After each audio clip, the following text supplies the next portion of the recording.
Wiring for this is extremely simple. You just reference your strip gauge here on the side. Go ahead and do your ground first, which is always best practice.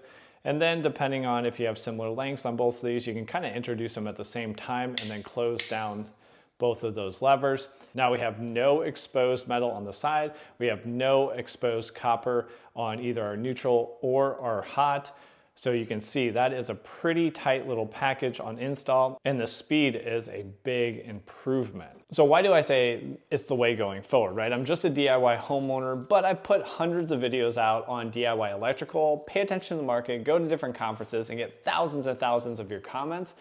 And over a year ago, Leviton introduced the Decora Edge. Now the Decora Edge only came in the 15 amp outlet, a 3-way light switch, and then a single pole light switch. And they were crowd pleasers. Your guys' specific feedback was very positive on this one because now we've introduced this lever instead of screw terminals. So that is a safer install, it is a more consistent install, and it is a faster install. It introduces the features of our favorite Wago lever nut, at least a favorite of mine, where we're able to introduce a wire into the wire connector, this Wago, close that lever, and then we have a secure hold. And the levers on these are even better. It has like this special linkage design. You can see how it pulls that out, and then that actually, you can barely see it in. That opens up, then you can put the wire in, and then it just snaps into place and then holds that down.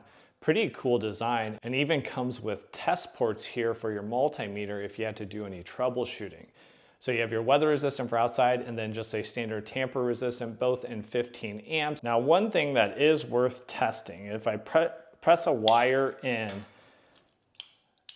does the lever open up? And here the lever has some spring, so it's not gonna just sit open.